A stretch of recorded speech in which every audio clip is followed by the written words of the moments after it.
Welcome to this cartridge pleat tutorial.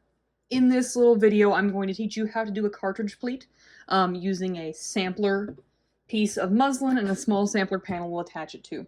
If you are in my class, you will be given one 6" by 3" panel of muslin and then one 24" by 6" panel of muslin. This big one is the one we're going to be pleating to attach the small one. Before getting started, I went through and roll hemmed both of my edges.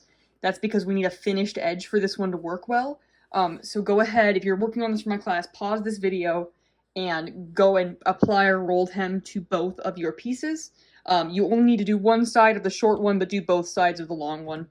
And if you don't remember how to do that, go back and watch the rolled hem video, or forward watch the rolled hem video. Given the order of things happening in this class, you might need to jump ahead, watch that, then come back and do this. Okay, assuming that you've done your rolled hem video now and you've got two finished edges on this piece and one on this piece, or if you're watching this as an outside person, not in my class, that you've got finished edges on everything you're trying to use, you're ready to cartridge pleat something. So I'm going to start out by flipping this piece to the wrong side, and our first big step for cartridge pleats is going to require a ruler and a marking tool. Now I'm using a Crayola washable marker because I want it to show up on the video. If I was doing this for real, I would use something a lot more subtle, something I could see but that wouldn't bleed through the garment. But since this is a sample and I'm trying to make it show up on video, I do not care if it bleeds a little bit. Okay, so what we're going to do is cartridge pleats are just a lot of measuring. They're not difficult or terrible, it's just a lot of figuring out where points are and then continuing those points along a great span of time and distance. So actually, before using my marker for dots, I'm going to use a pencil to mark a couple of lines to guide us forward in this. Because the most important thing about the most important necessity to have your cartridge pleats succeed is accurate measurements. So what I'm going to do is I'm marking 1/2 inch and 1 inch. And I'm going to connect these lines across the length of the top of my piece of muslin.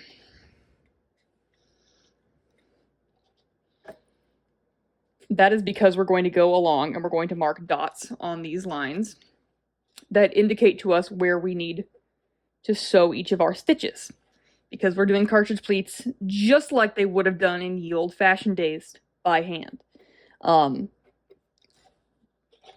we are going to have so much fun with it. Everybody loves doing cartridge pleats by hand. But this is a technique that's really commonly seen in historical skirts, from many time periods. The cartridge pleats show up and then don't go away for a long time. People like cartridge pleats because they allow you to gather lots of fabric into an itty-bitty area, like a snatched waistline, for example. Things like that, where you're trying to bring a huge skirt because you want to show off how much fabric you can afford. You're trying to bring that all into a small waistline. Cartridge pleats are your way to go, because you can fit so much fabric in this bad boy if you cartridge pleat the waist. So that's what I'm going to be pretending this is, just because it's the most practical application. People use cartridge pleats in sleeves and other things too, but skirts are the one that I've done repeatedly. I've done them for other things, but mostly skirts. So this is our pretend skirt piece, and this would be our pretend bodice piece, or our pretend waistband piece, if we had a separate waistband. So now that I've got my two lines, one marked at 1/2 inch and one marked at 1 inch, I'm going to go through and I'm going to mark dots on these lines at every 1/2 inch with my marker. Now the reason I didn't do this all in marker is because it will be very difficult to see, or it would be difficult to see these marks if I did a big thick marker line and then tried to do dots on top of that. That would not be our goal. So what I'm actually going to do is I'm just going to set this here. And I'm just going to start marking dots at 1/2 inch. That's a 1/2 inch, that's a 1/2 inch, that's a 1/2 inch. And I'm just going to keep on trucking. I'm making sure that my ruler is staying exactly on my little line there, because if I get askew, I'm going to make a really sad misaligned cartridge pleat, which is just not our goal in this video. We're trying to make a super cool, easy, good, fun cartridge pleat, not a sad, bad example of what cartridge pleating gone wrong looks like.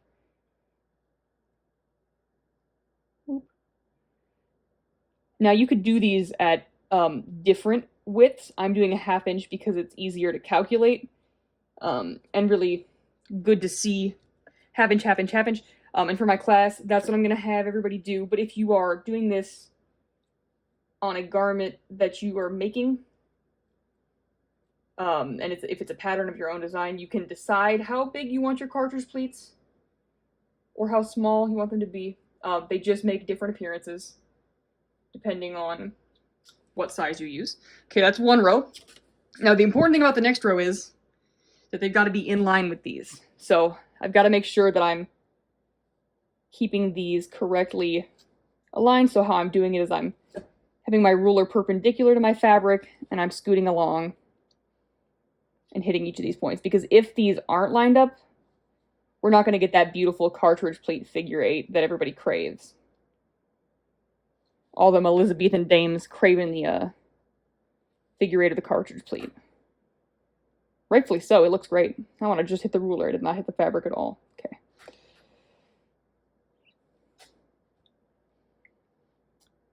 There is also a fabulous invention out there that I will show you at some point in the video when I'm not marking a million little dots in a row, called pleat tape.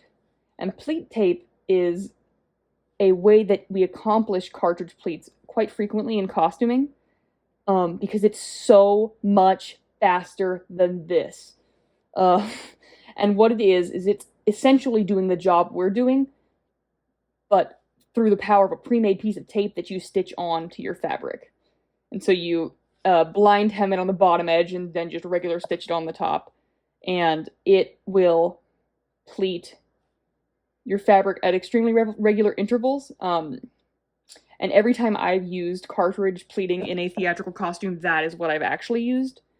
This is a really great technique if you're trying to do something authentically, as it would have been done in the era, or if you're trying to create your skirt without any of the extra bulk of pleat tape, or without the extra line it can add in the fabric. If you want it to be 100% authentic to how it would have been made and styled in the past, this is the way you've got to do it. Down to the Crayola marker. Everybody knows they were using Crayola markers in the olden days. It was the writing tool of choice. Shakespeare wrote his manuscripts in Crayola marker. We're getting to the point where everything's falling off the table now, too. Okay. Boom. And just one more. Okay, we've successfully marked all of our dots. So many dots. Okay, so now we've got this great little grid going. We're ready for our next step, which is where we actually start to sew things. So for this step, you are going to need not one, but 2 different needles, threaded with a thicker kind of thread, a pretty sturdy thread. I'm using buttonhole thread, or button thread, and it is just a little thicker than the average thread. You also can use beeswax on it if you desire to make sure that it's nice and sturdy. The only exception to that is don't use beeswax if you're using silk, because it could stain the fabric, but generally beeswax is a-okay, good times, fine for you to use. You also, as far as the length of your thread, you want a piece of thread that is at least the length of this panel you're gathering, because we're going to go through and do a big running stitch between these dots. And you don't want to run out, because then you won't be able to gather it in the super fun and satisfying way that we're going to do very shortly. But for right now, since I don't think I've got the capacity to sew two-handed, what I'm going to do is I'm going to set down one needle, and I'm going to just start with my top series of dots. And what I'm going to do is I'm going to go in through one dot, and out through the next dot. Let me just make sure I'm getting this to the camera. In through one dot, out through the next dot, and I'm going to pull my thread, letting that knot stop it. And I'm not pulling anything tight right now, I'm just going in and out.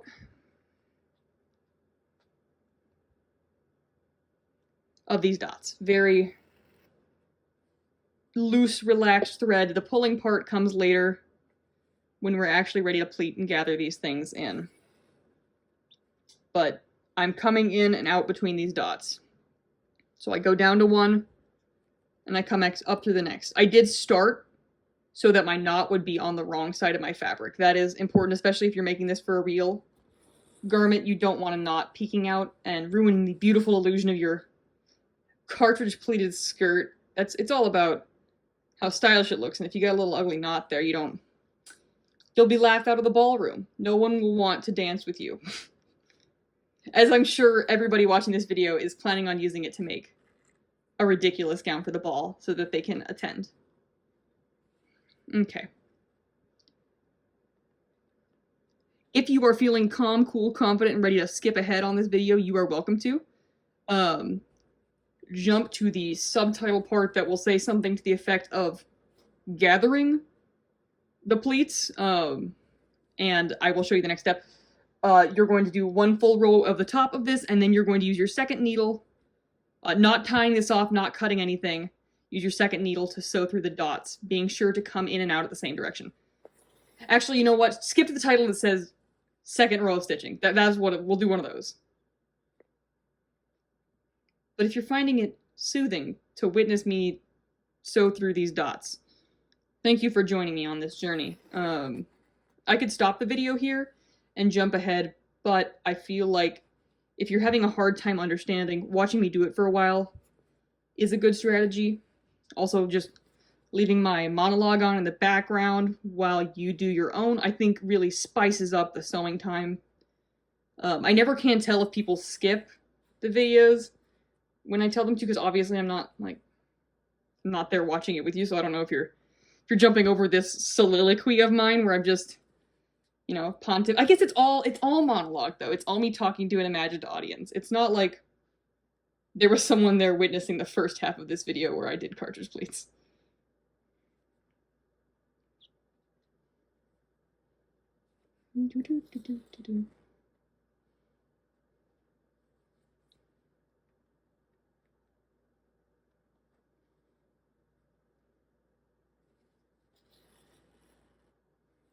Oh, and I don't want the tail of my thread getting caught. I just pull it through. I keep on sewing these dots. I don't know, I find this to be very meditative. There we go.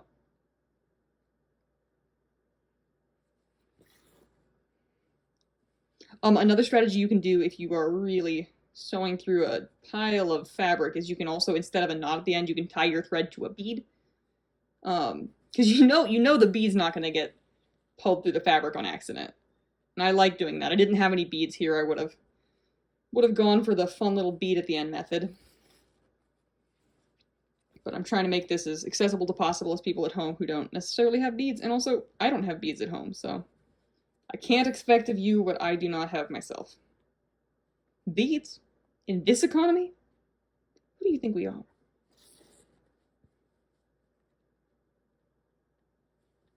Oh, we're reaching the end. It's only been 13 minutes of video time and we're almost to the end of the first row. I guess we had lots of marking time in there too, so that makes you feel less bad.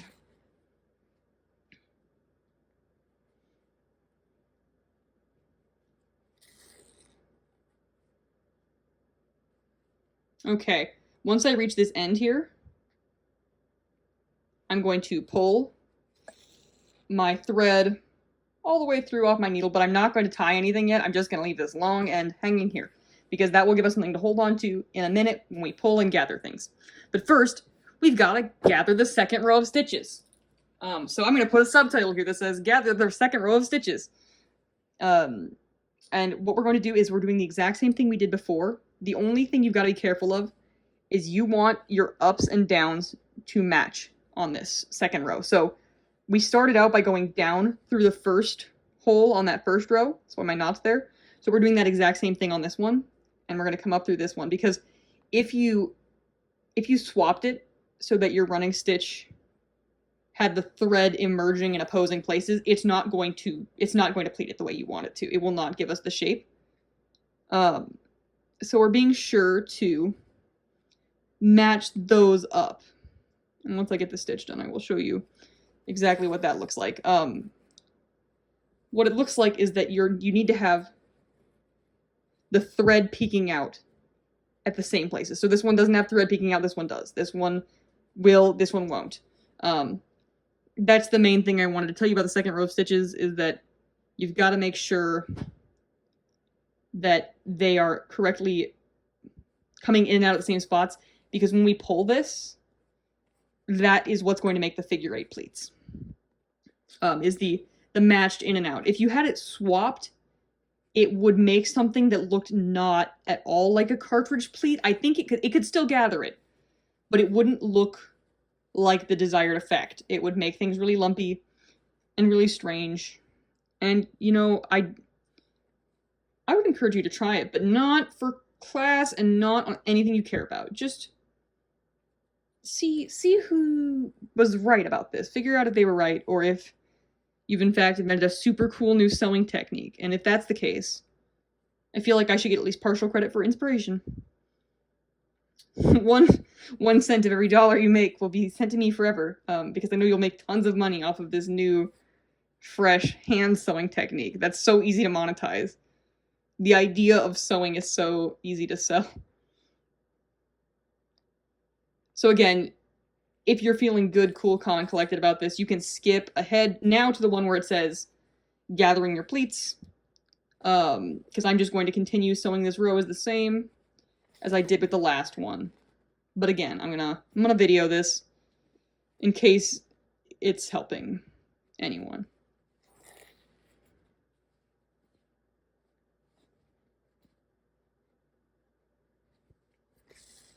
I do think this will be my longest singular clip of video without cutting in and out to anything, because usually when videos are taking this long, it's because I've packed like 80 small clips of steps in there.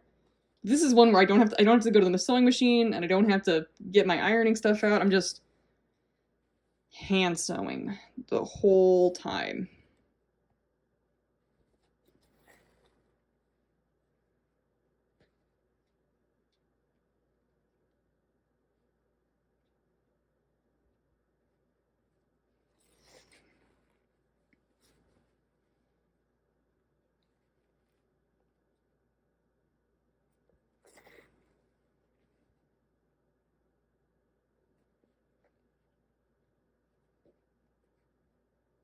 Some other fun facts about cartridge pleats while I'm trying to fill some hand sewing time with chatter.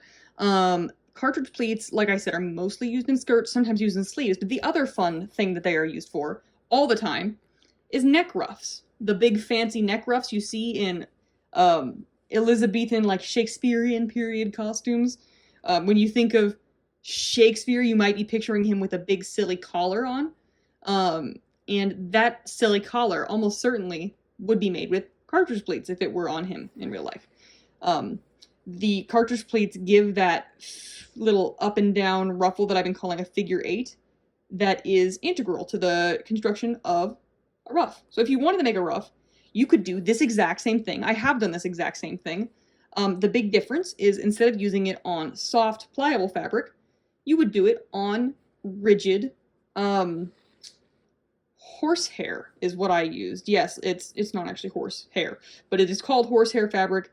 It's this springy, rigid, woven series of little plastic filaments that creates the ruff, and you can make them in any color.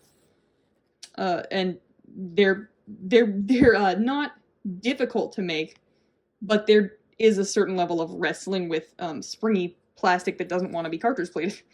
So hey, that killed the rest of the time, was that fun fact about ruffs. Okay, so now we have got all of our hand stitching done. I pulled my needle off the second one.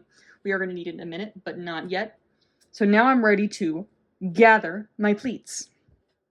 So what I'm going to do to gather my pleats is I'm going to start off by taking my end piece here, and the goal is to get this big long piece to be the size of that so we can sew this long one to that little one.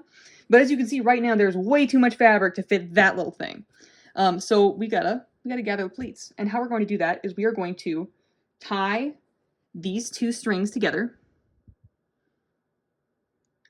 just to make sure that they're pulling at the same rate. And so I've got them tied together, and now what I'm going to do is I'm just going to gently tug on them.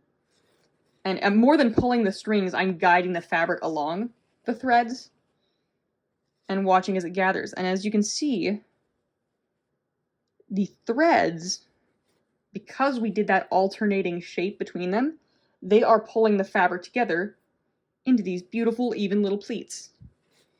And once I've got it at least a little bit gathered, I wanted to just show you what it looked like before trying to attach it to that thing, or trying to guide it to the size of that smaller piece, our pretend waistband. But once I get it down to about here, what I'm going to do is I'm going to take this and I'm going to pin the right side of my pretend waistband to the right side of my pretend skirt cartridge pleat piece. I'm just going to do one end. And we're doing exactly what we did on the gathered or eased seam. It's the exact same concept. So if you've ever gathered or eased a seam, or if you watched my previous video, we are pinning into place the two ends so that we've got a good template for what our size goal is. And then we are going to pull these strings until we get it to be the proper size. And once we get it the proper size, we're going to have to do some futzing around to make sure that things are evenly installed.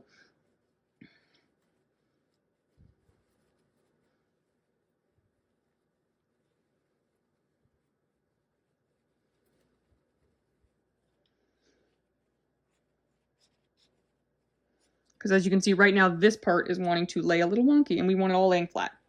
So, there we go. Okay, and once we've got things the proper size, I'm going to scooch some of these pleats out until we can have a fairly even layer of gathered material across. And then I'm going to show you how to attach it. So, first I'm scooching, and I'm going to start roughly pinning things into place. I can always move them again if needed, but I'm attaching the two midpoints here. And then I'm going to attach a couple other places, and we are going to merge these two together, not using the machine, but using a whip stitch in between the edges here. So I'm going to pause this, go ahead and pin it, and then I will get back to you about whip stitching it. Okay, so now I've gathered my pleats in nicely to fit on this piece of fabric, and I paused for two reasons. One, because I didn't want to make you wait while I threaded a needle, and two, I wanted to go find my cartridge pleat tape. So this is the stuff that I was talking about that does exactly what we just did, but easier and faster because it's already done all the work of measuring out and stitching these little holes for you, because it is this pre-bound piece of tape that has strings you pull, and it's actually got a third string down here, but I'm not going to fish it out. Anyway, well, I guess I am going to fish it out. It does the same function. It is a really fast alternative to doing this, and I encourage you to check it out. It's really cool stuff, and like you can see, it shapes the same kind of pleats we've got down here. So now I've got my needle, and I did tie a knot in both ends of this thread because I want it to be really sturdy, and I've got my pleats spaced fairly evenly on here. Before I sew anything, I'm going to tie a knot in the ends of my two threads. I'm going to tie it together actually, so that we don't have our pleats trying to become unfolded and ungathered. So I'm going to just take these two and tie a knot in the two of them together, right down next to where the gathering finished, to secure them. Because even while I was gathering, they were like, I'm gonna become loose, so I'm gonna snip these off now because I no longer need these really long gathering threads. They've done their purpose, and now I'm ready to whip stitch my pleats, my pleated piece onto my waistband, my pretend waistband. So I'm going to just do a whip stitch, and I'm going to start on this side. I'll work from right to left because I'm right-handed. And I'm starting with this piece here that isn't pleated because there's a little flat starter point.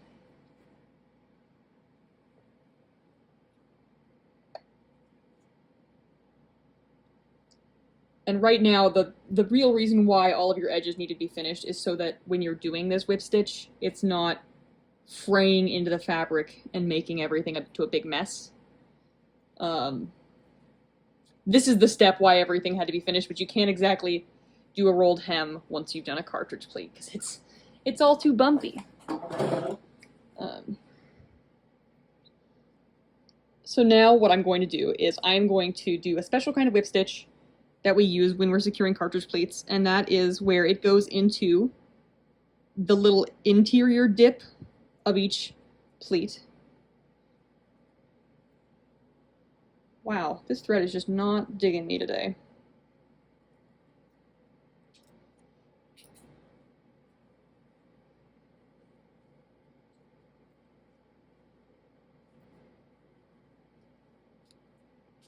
Okay, come on. There we go. Okay, so we're going to go in to this little interior part of each pleat and do a whip stitch.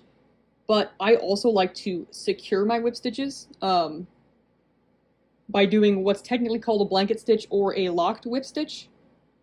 And all that is when you insert your needle and pull it through. Instead of just pulling it straight through like you would with a normal whip stitch, you stick your needle through this little loop here. And it ties it into a little knot. And the reason why I'm doing this on a cartridge pleated skirt, if this were a skirt, is because if one pleat's going to pop out, or if the thread that's holding them breaks, or if something goes wrong, each one of these stitches is tied off. And so it is secure. It's not going anywhere, even if the neighbor falls out. Which I kind of like to think of it as like Christmas lights. You can get the Christmas lights where they're all wired together on one big circuit with no little subsets, no alternating current or anything, or smaller loops for the power to go through. And if it's all on one big string, one bulb goes out and everything goes out. And I'm sure that you've experienced this with older Christmas lights. As soon as one bulb goes out, the whole strand is dead, and you've got to go through and try to figure out which bulb it is to replace that one bulb. That would be cartridge pleats with a not secure enough binding. If you're stitching it on, and I'm not going to say that it's the wrong way to do it as a whip stitch, but like if you're doing it with a really thin and breakable thread and it's not secured and you're not locking your stitches like I am and you're not doing all these other things, the odds keep getting higher and higher that if one's going to bust, the whole thing's going to bust. Whereas with this, the odds are you can find it and repair it before it becomes a calamity that you have to regather all of the cartridge pleats, because that is just not my idea of a fun time. Redoing cartridge pleats I've already done once? Nope, not into it. I want a cartridge pleat something fresh and new, not something I've already done. But yeah, so I'm just going through and I'm doing the locked whip stitch. And I like to just set the thread loop over top of my needle and pull it through. Saves me less tangles. And I'm just sewing. I find this part of cartridge pleating to be very satisfying, and at the same time just a little worrisome. Because some part of me, some deep caveman part of my brain is like, well, this is not going to hold. Not the stitches, but the pins holding the cartridge pleats in place while I frantically sew them down. I'm like, yep, it's a race against the clock. There's no way that this thing is going to stay long enough for me to do a whip stitch, a locked whip stitch on all of the stitches. And it does. It does every time. If you pin it well enough. Oh, and you don't break your thread like I just did. Well, what I'm going to do is I'm going to tie this off, start over with a new thread, and I will just pick the video up at the end and I will show you the finished product. Okay, and so here is our finished cartridge pleat product. From this side, we've got our locked whip stitches, and then this end is loose and free. And from this side, we can see little pricks of our thread. If you were sewing this on a real garment, you would want to use a matching color of thread. But as you can see, our cartridge pleat is sturdily attached, and looks so fun and flouncy. I can just imagine this is like a little ball gown skirt, and somebody's about to have the night of their life.